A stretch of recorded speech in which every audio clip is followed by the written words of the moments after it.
آیت نمبر 31.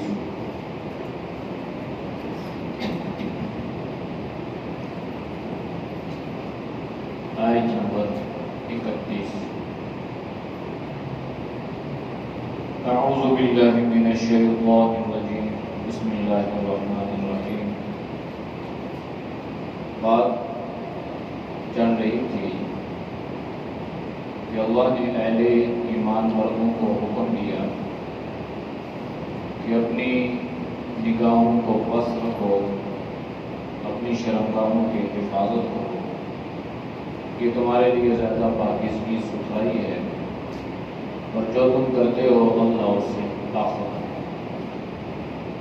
پھر اللہ نے اہل ایمان عورتوں کو حکم دیا اور نبی کریم صلی اللہ علیہ وسلم سے فرمایا وقل، اور آپ کہہ دیجیے للمؤمنات، ایمان والی عورتوں سے یغضضن من ابصارہن، اپنی نگاہوں کو پست رکھیں، وَيَحْفَظْنَ فُرُوجَهُنَّ، اور اپنے عزت کی، اپنی شرمگاہوں کی حفاظت کریں.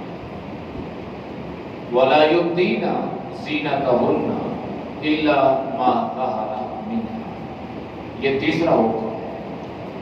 پہلا حکم یہ تھا کہ نگاہوں کو پست رکھیں، عزت کی حفاظت کریں، شرمگاہوں کی حفاظت کریں. تیسرا حکم یہ ہے کہ وَلَا يُبْدِينَ زِينَتَهُنَّ، اور ظاہر نہ کریں اپنی زینت کو، إِلَّا مَا ظَهَرَ مِنْهَا، مگر جو خود بخود ظاہر ہو جائے. اس میں اللہ نے اہل ایمان عورتوں کو یہ حکم دیا کہ اہل ایمان عورتوں کے لیے یہ جائز نہیں ہے کہ عورتیں غیر محرم مردوں کے سامنے اپنی زینت کو، اپنے بناؤ سنگار کو، اپنی خوبصورتی کو ظاہر کریں. یعنی عورت کے لیے جائز نہیں ہے. الا ما ظہر منہا، اس میں مفسرین کی تفسیر طویل ہے کہ الا ما ظہر سے کیا مراد. بعض مفسرین نے لکھا ہے کہ الا ما ظہر سے مراد عورت کے وہ زائد کپڑے ہیں، جیسے برقع ہے، اس کی بڑی چادر ہے، جس کا چھپانا یہ عورت کے لیے ممکن نہیں ہے. ظاہر ہے پردہ ہے، برقع ہے. تو فرمایا کہ الا ما ظہر میں یہ ہے کہ جو خود بخود ظاہر ہو جائے. تو اب یہ جو برقع ہے، یہ جو چادر ہے، یہ جو حجاب ہے، اس کے اوڑھنے کا مقصد یہ ہے کہ عورت کا جو بناؤ سنگار ہے، زیب و زبائش ہے، اس کی جو خوبصورتی ہے وہ چھپی ہے. ایک اس سے یہ مراد ہے. دوسرا اس سے مراد یہ ہے کہ جو خود بخود ظاہر ہو جائے، جیسے چہرہ ہے، اور جیسے ہاتھ ہیں یا پاؤں ہیں. اب بعض چیزیں ایسی ہیں کہ جو عورت کے لیے چھپانا جن کا ناممکن ہے. اب ان ناممکنات میں سے یہ تین چیزیں بھی مفسرین نے لکھی ہیں. اب اس میں محققین کی جو تحقیق ہے وہ یہ ہے کہ اس میں اللہ یہ بات سمجھانا چاہ رہا ہے کہ دیکھو اپنی زیب و زینت کو غیر محرم مردوں کے سامنے ظاہر نہ کرو. ہاں جو خود بخود ظاہر ہو.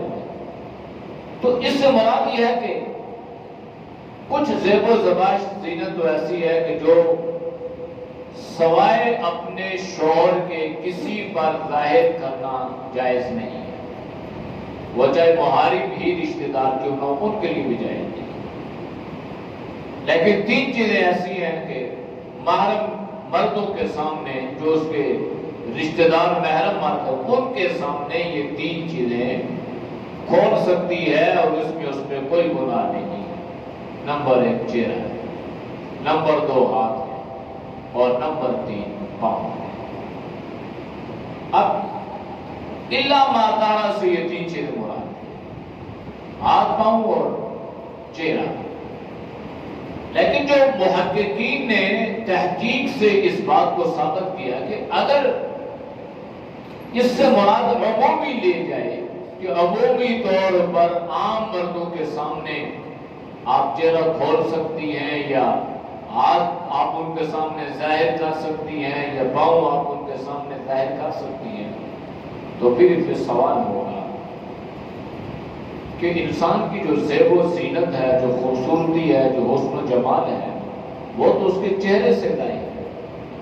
آنکھیں کیسی ہیں، ناک کیسا ہے، آبرو کیسی ہیں، چہرے کی رنگت کیسی ہے، تو یہ ساری کی ساری چیزوں کا تعلق انسان کے چہرے کے ساتھ۔ تو اگر چہرے کو چھپانے کی اجازت نہیں ہوگی تو پھر عورت کا زیب و زینت تو ظاہر ہو رہا ہے، اور اللہ منع کر رہا ہے کہ زینت کو ظاہر نہ کرو۔ تو اس لیے محققین نے لکھا کہ الا ما ظہر سے اللہ یہ سمجھانا چاہ رہا ہے کہ بعض تمہارے رشتہ دار ایسے ہیں کہ جو تمہارے محرم ہیں، ان محرم رشتہ داروں کے سامنے تم یہ تین چیزیں کھولو، اس میں کوئی قبول نہیں ہے۔ چہرہ، ہاتھ، پاؤں۔ اب محرم رشتہ داروں کے سامنے بھی عورت کا سارا بدن جو ہے یہ صدر عورت ہے۔ محرم رشتہ دار کے سامنے بھی بہن کو یہ حکم ہے کہ بھائی کے سامنے وہ چادر رکھے اور اپنی چادر کو اپنے گریبان پہ ڈال کے رکھے۔ ماں کو حکم ہے کہ اپنے جوان بیٹے کے سامنے وہ بالکل اس طریقے سے نہ آئے کہ وہ، یہ شریعت کا ایک دائرہ کار ہے، یہ شرم و حیا ہے۔ تو اس لیے الا ما ظہر سے یہ تین باتیں مراد ہو گئی۔ پہلی کہ وہ لباس جو خود بخود ظاہر ہو جاتا ہے، جیسے برقع ہے یا بطور پردہ کے جو چادر ڈال دی جاتی ہے، اس سے وہ استثناء ہے، وہ بناؤ سنگار میں نہیں ہے، وہ تو بناؤ سنگار کو چھپانے کے لیے۔ اور دوسری چیز اس سے مراد یہ ہے کہ ہاتھ پاؤں اور ہتھیلی۔ اور تیسری چیز اس سے مراد یہ ہے کہ یہ حکم محرم رشتہ داروں کے لیے ہے کہ محرموں کے سامنے یہ چیزیں مت چھپاؤ، ہاں غیر محرم کے سامنے ان چیزوں سے بھی اجتناب۔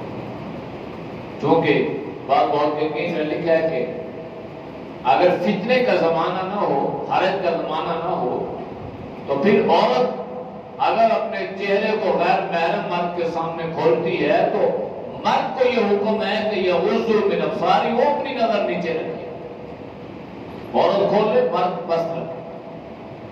لیکن یہ تب ہے جب فتنے کا اندیشہ نہ ہو۔ لیکن فی زمانہ جو ہے یہ تو فتنہ کیا ہے، یہاں تو فتنوں کی بھرمار ہے۔ یعنی انسان سوچ نہیں سکتا، تصور نہیں کر سکتا کہ کس قسم کے واقعات سننے کو ملتے ہیں۔ سچے حقیقی بہن بھائی اور سسر اور بہو، یعنی اب یہ ایسے رشتے ہیں، یہ ایسی باتیں زبان پہ لانا بھی بڑا عجیب لگتا ہے۔ یعنی جو رشتے ایک دوسرے کے رشتوں کے محافظ تھے، جن میں فطرتاً اللہ نے شرم و حیا رکھی تھی، فطرت میں اللہ نے رکھی ہے نا۔ اگر بھائی بہن کو دیکھتے ہیں تو اس کے دل میں کوئی خیال پیدا نہیں ہوتا، یہ فطرت میں اللہ نے شرم و حیا رکھی۔ لیکن بے حیائی نے ہماری عقل پہ ایسا پردہ ڈالا کہ یہ جو فطرتاً میں شرم و حیا تھا نا، یہ سارا ختم۔ اب وہ زمانہ نہیں، اب یہ زمانہ ہے کہ اس میں جس قدر ممکن ہو احتیاط کے پہلو پہ عمل کیا ہے، جس قدر ممکن۔ تو اس لیے فقہاء نے لکھا ہے کہ اگر فتنہ کا اندیشہ نہ ہو تو پھر تو عورت کو اجازت ہے، لیکن اگر فتنے کا اندیشہ ہے تو پھر اجازت نہیں ہے۔ جیسے معلوم نہیں ہوا کہ یہ زمانہ فتنوں کا زمانہ ہے، حالت کا زمانہ ہے۔ اس میں جس قدر ممکن ہو نا اس کو عام کیا جائے اور اس کو بات کو بتایا جائے کہ بھائی شریعت کا حکم یہ بھی ہے، جہاں نماز پڑھنا شریعت کا حکم ہے، جہاں حج کرنا شریعت کا حکم ہے، زکات دینا، قربانی کرنا، وہاں یہ بھی تو شریعت کا حکم ہے. اب سارے احکامات کو پورا کرتے ہیں، لیکن یہ حکم اس کو کوئی خاطر میں نہیں کرتا، اس کی پرواہ نہیں. اور ہم اس کو یوں دھجیاں اڑاتے ہیں جیسے ہمارے کوئی ثقافت یا ہماری تہذیب یا ہمارا کلچر کوئی ہے ہی نہیں. اور آج کی بچی اگر برقع اوڑھ لے تو اس کو سب سے پہلے اپنے گھر سے تنقید کی، یہ کیا پہنا ہوا؟ بھائی تم شکر نہیں کرتے ہو اللہ تمہاری بچی کو حیا عطا فرمائے؟ تم شکر نہیں کرتے ہو کہ غیر محرم کی غلیظ نظروں سے اپنے آپ کو بچائے؟ یہ کیا پہنا ہے؟ یہ تو ترقی میں رکاوٹ ہے.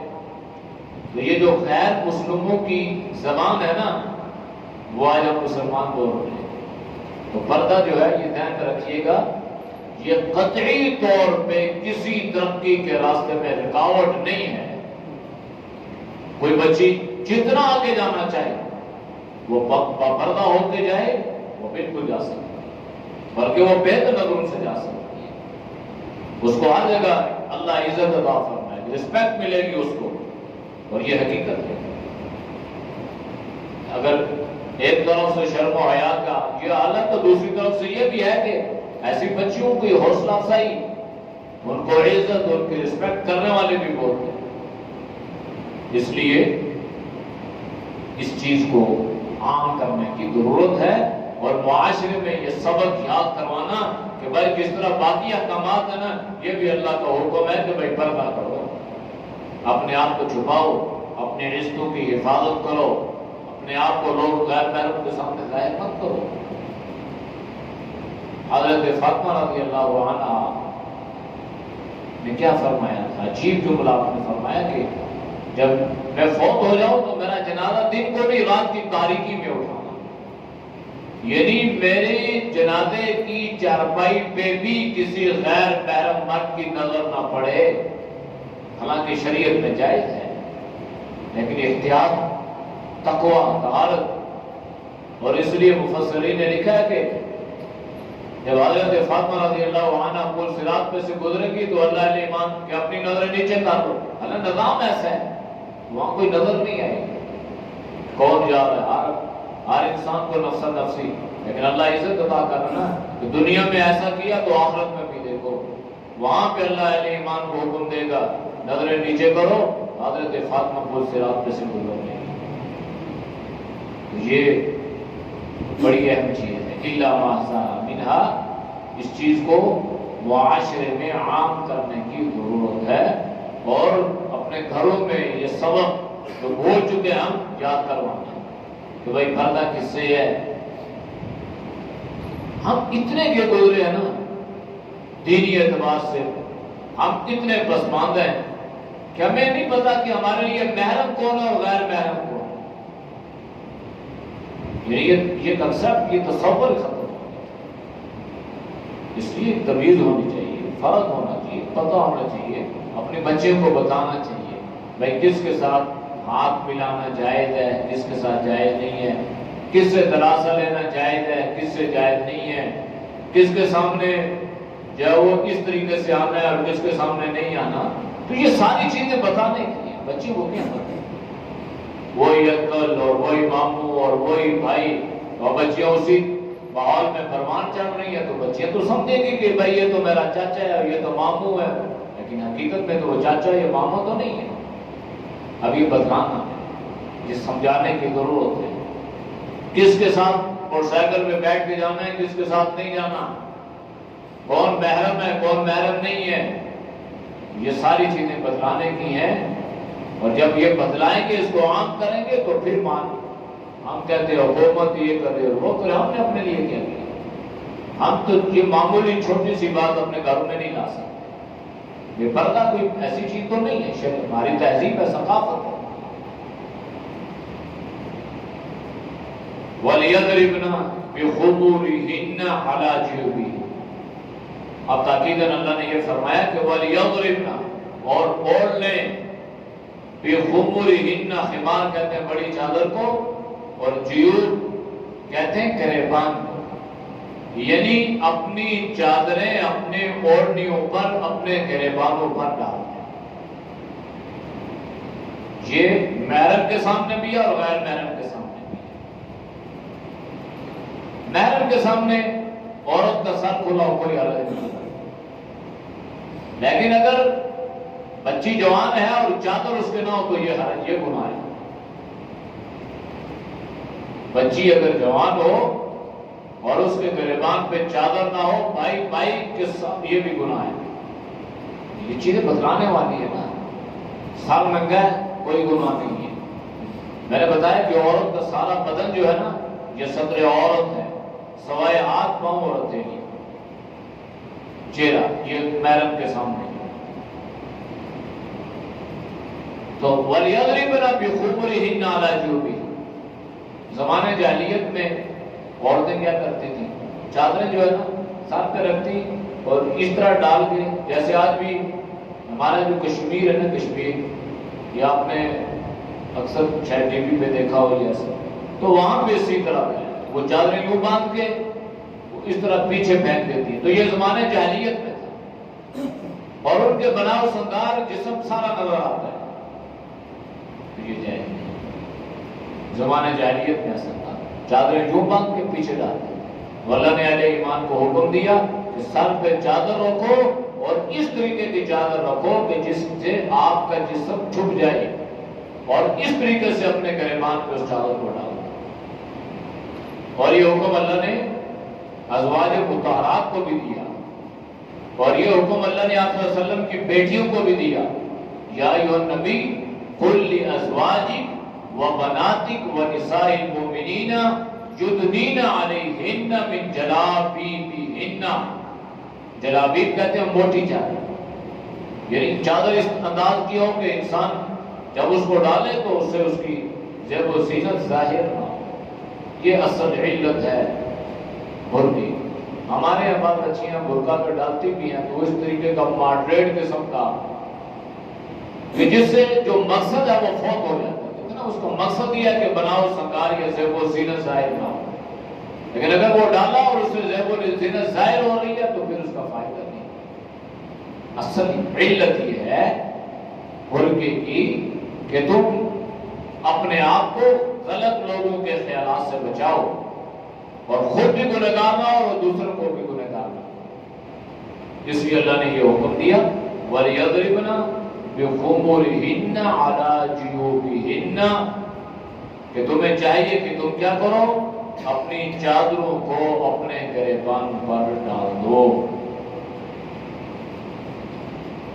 وَلَا يُبْدِينَ زِينَتَهُنَّ، اور اپنی زینت کو ظاہر نہ کرو، بناؤ سنگار، لباس خوبصورت پہنے اس کو، کوئی زیورات پہنے اس کو ظاہر نہ کرو۔ ہاں الا لبولتہن، مگر اپنے شوہر۔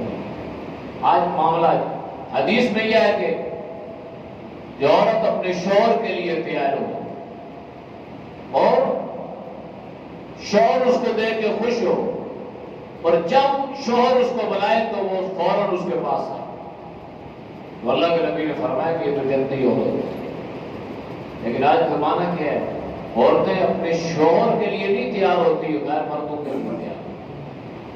غیر مردوں سے مراد کیا ہے؟ مطلب شادی میں جانا ہے، فنکشن میں جانا ہے، دائیں بائیں جانا ہے، بازار جانا ہے، تو عورت تیار ہو کے جائے گی، اور شوہر کے لیے تو کبھی تیار نہیں ہوگی۔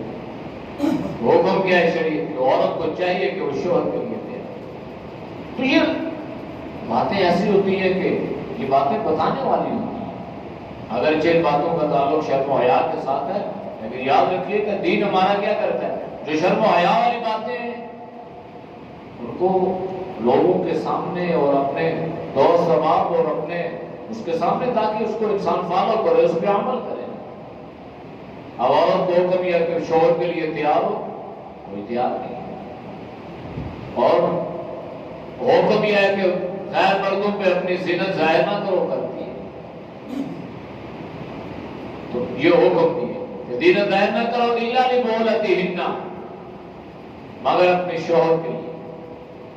مطلب شوہر کے سامنے اگر وہ کپڑے جو جسم کے ساتھ ہیں وہ ہیں، اور اگر زیور ہے یا ایسے معاملات میں کوئی حرج نہیں.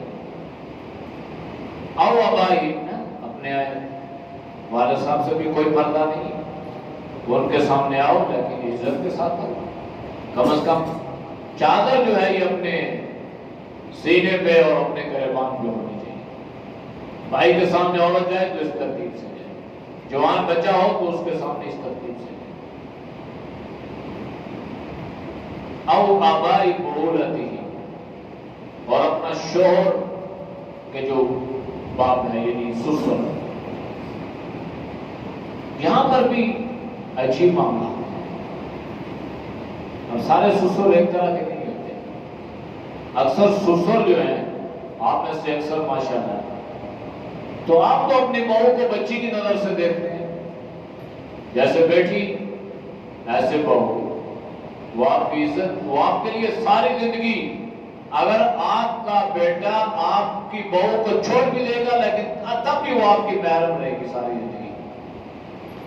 آپ کا نکاح کبھی اس عورت سے جائز نہیں ہو سکتا جو بیٹے کی بیوی ہے یعنی بہو. لیکن یہ زمانہ جو ہے یہ بڑے فکر ہو گیا، سارے سسر ایک جیسے نہیں. اس لیے بہو سے، عورتوں سے یہ حکم ہے کہ اگر کسی بہو کو اپنے سسر کی نظر پہ کچھ تحفظات کا اظہار ہو تو اسے چاہیے کہ اس کے سامنے اس انداز سے نہ آئے. یعنی فطروں سے بچانا ہے. فتنے میں پڑنے میں دیر تو نہیں لگتی. فتنے میں مبتلا ہونا، اللہ انسان کی حفاظت فرمائے، اس میں کوئی دیر نہیں لگتی. اور پھر جب ذلت کسی انسان کے مقدر اور نصیب میں لکھ دی گئی ہو تو پھر وہ اپنی طرف کھینچ لیتی ہے. اور یہ ساری زندگی کے معاملات. اس لیے اگر اندیشہ ہو تو پھر سسر کے سامنے بھی، ورنہ حالات میں شرعی حکم یہ ہے کہ سسر چونکہ باپ ہے. ایک روایت میں اللہ کے نبی نے حضرت علی رضی اللہ تعالیٰ عنہ سے پوچھا کہ علی بتاؤ ایک انسان کے کتنے باپ ہیں؟ تو حضرت علی جو علم کے سمندر تھے، باب العلم کہا گیا، انہوں نے فرمایا کہ ایک انسان کے ایک ہی باپ ہوتا ہے حقیقی باپ. تو اللہ کے نبی نے فرمایا نہیں. بتا سکتے ہو کتنے؟ رسول اللہ آپ بھی بتائیں. فرمایا کہ ایک انسان کے 3 باپ. یا رسول اللہ کون کون سے؟ فرمایا حقیقی باپ، سسر اور استاد. اب سسر کو باپ کا درجہ دیا. ہمارے معاشرے میں سسر کے مرنے کی اطلاع کرتی ہے، ساس کے مرنے کی اطلاع ہے. پھر صبر کرو 2-4 سال ہے، کتنا رہ لے گا. یہ باتیں خود میں نہیں سنی. اللہ کے بندیوں، یہ تمہارے لیے جنت ہے، یہ تمہارے گھر کی زیب و زینت ہے، یہ رونق ہے. جس گھر میں بزرگ نہیں ہے گھر میں رونق نہیں ہے. یہ تو بڑھ چڑھ کے انسان کو، لیکن ہوتا ہی ہے کہ چونکہ کبھی دونوں طرف سے ہے تو ساس جو ہے یہ اس کو بیٹی تسلیم کرنے کے لیے تیار نہیں ہے اور یہ اس کو ماں تسلیم کرنے کے لیے تیار نہیں ہے. تو اندازہ جو ہے تصادم کی صورت میں ظاہر ہے. اور بیچ میں تیسرا جو بندہ ہے نا اس کا بیٹا، وہ بیچارہ خام خام میں نا ادھر ادھر ماں کے پاس بیٹھتا ہے تو ماں اس کو کان یوں بھرتی ہے، اور بیوی کے پاس بیٹھتا ہے تو بیوی یوں بھرتی ہے. بیچارہ کیا ہے؟ نہ ماں یہ سوچتی ہے کہ یہ بیوی کو چھوڑ سکتا ہے، اور نہ بیوی یہ سوچتی ہے کہ اللہ کا بندہ ماں کو چھوڑ سکتا ہے. اب اس بیچارے کو تیسری جگہ دونوں نے مل کے پریشان کیا ہوتا ہے. نہ ماں کے سامنے بول سکتا ہے، نہ بیوی کے سامنے بول سکتا ہے. کیا کرے؟ مجبوری ہے. تو خاموشی اختیار کرتا ہے، اندر اندر سے گھڑتا رہتا ہے بیچارہ.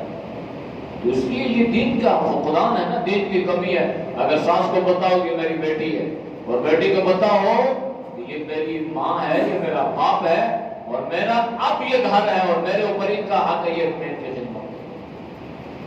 اس لیے عورت جب اپنے ساس سسر کے گھر، شوہر کے گھر میں آ جاتی ہے نا، ویسے تو قرآن کریم میں جو تفصیل ہے سب سے پہلے والدین کا حق ہے، لیکن عورت جب شادی شدہ ہو جائے تو اس پر سب سے پہلے اس کا شوہر کا حق ہے. اگر اس کا شوہر اس کو بتلائے کہ ٹھیک ہے تم جاؤ اپنے ماں باپ کے گھر میں تو تب جائے. اگر شوہر اس کو ماں باپ کے گھر جانے سے منع کرتے تو بیوی کے لیے جائز نہیں ہے کہ اس کے گھر جائے۔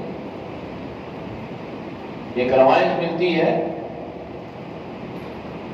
ایک صحابی سفر پہ روانہ ہوئے اور گھر میں اہلیہ کو حکم دیا گھر میں رہنے، نکلنا نہیں ہے گھر سے، ضمن کہہ کے تخصیص کی نہیں، پر گھر میں رہنا ہے، گھر سے باہر نکلنا نہیں، جانا نہیں ہے۔ تو اس عورت کے والد صاحب بیمار ہو گئے تو بھائی آئے اور آ کے کہنے لگے بہن چلو جا کے دیکھ لو۔ تو بہن نے کیا کہا؟ بہن نے کہا کہ چونکہ میرے شوہر نے مجھے گھر سے باہر نکلنے سے منع کیا ہے اور ان کی عدم موجودگی میں ان کے حکم کی نافرمانی نہیں کر سکتی، لہذا میں نہیں جا سکتی، معصوم۔ والد صاحب کو جا کے میرا سلام دے دینا، میں ان کے لیے دعا کرتی ہوں، میرے لیے دعا کرتی۔ یہاں تک انتقال ہو گیا۔ جب والد صاحب کا انتقال ہوا تو بھائی آئے اور آ کے کہا کہ بہن اب تو چل نہ، جا کے وہ تو دیکھ لے۔ فرمایا نہیں، اب یوں کرو کہ باپ کی چرپائی اٹھا کے میرے گھر لے آؤ، میں اپنے باپ کا دیدار کر لوں، لیکن میں گھر سے باہر نہیں نکل سکتی۔ کل اللہ مجھ سے پوچھ لے کہ تم نے شوہر کی نافرمانی کیوں کی تو میں کیا جواب دوں؟ یہ دین ہے نا۔ ایسا دین اگر ہماری عورتوں میں آ جائے تو آج کا مرد خوشحال نظر آئے، ورنہ مرد گھر سے باہر ہے، عورت کو پتہ ہی نہیں ہے کدھر ہے، کہاں گئی تھی جی فلاں، پھر بتا دیں۔ اور عورت کو اگر شوہر منع کر کے دیکھ لے آج قیامت نہ آ جائے تو پھر کچھ بتا، عورت کو منع کرو ذرا، ماں باپ کے گھر میں نہیں جانا، پھر دیکھنا کیا ہے۔ اگر وہ نہیں بھی جائیں گے تو گھر کو جہنم بنا دیں گے۔ انتقام دوسرے طریقے سے بھی ہے، یہاں پہ کیا دین ہے اور کیا فرمانبرداری اور کیا اطاعت ہے۔ چونکہ اس عورت نے یہ جواب دیا کہ اللہ کے نبی نے خود یہ سکھلایا کہ ایک عورت کے لیے یہ جائز نہیں ہے کہ اپنے شوہر کی نافرمانی کرے، اور میں قطعی طور پہ اپنے شوہر کی نافرمانی نہیں کر سکتی۔ میرے شوہر نے منع کیا کہ گھر سے باہر نہیں نکلنا، میں نہیں نکلنا، نہ بیمار کرسی کے لیے نہ جنازہ۔